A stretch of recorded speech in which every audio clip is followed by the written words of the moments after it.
কালকে এবিপির সুমন দে টিএমসির প্রদীপ্তকে কিভাবে মুরগি বানালো দেখুন আর মন খুলে হাসুন। Humpty Dumpty sat on a wall, Humpty Dumpty had a great ফল।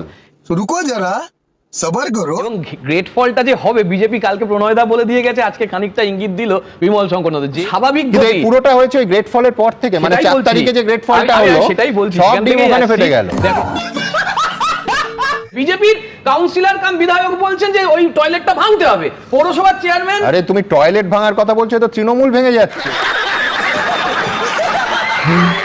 সর্বরীতি যখন রেলের কাছে গিয়ে কদিনের সময় চেয়ে নিতে পারলো, অল্টারনেটিভ ব্যবস্থা করতে পারলো, তাহলে বিজেপির বাকিরা কেন পারছে না? বনগা থেকে শুরু করে ডায়মন্ড হারবার অবধি সব বুঝলাম, এমন হকার উচ্ছেদ নিয়ে তোমরা আন্দোলনে নামলে যে সিপিএম যাদের গত 5 বছর উঠতে বসতে তোমরা শূন্য থেকে মহাশূন্যে পাঠিয়েছো, তারাও তোমাদের আগে নেমেছে। এই হচ্ছে তৃণমূল আজকে। আচ্ছা, মমতা ব্যানার্জি যদি গণ হয়, আজকে আপনারা অত পুলিশ দিয়ে পারমিশন দিলেন না কেন? দীর্ঘদিন আপনারা বলেছেন আমাদের পারমিশন দেওয়া হয়। কি মিথ্যাবাদী লোক ভাই! দীর্ঘদিন পারমিশনই হয়েছে তো। পারমিশনই কোথায় হলো? যেখানে 100% পারমিশন হয়েছে, 4টা অবধি পারমিশন দেয়া আছে, একেবারে পরিষ্কার।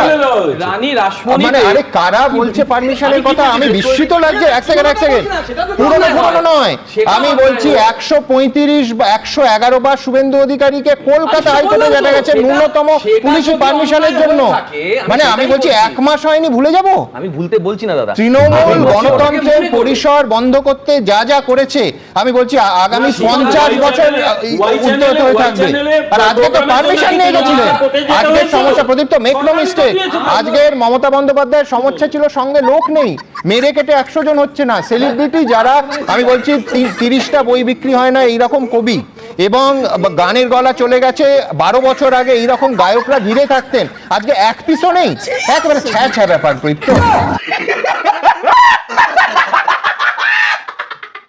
এই হচ্ছে বর্তমানে টিএমসির অবস্থা। একটু যাদের মাথায় জ্ঞান বুদ্ধি আছে, যারা বসতো সুমনদের সামনে, তারা তো একা করে কেটে পড়েছে। এবার মুরগি বানানোর জন্য একে পাঠিয়েছে সুমনদের সামনে।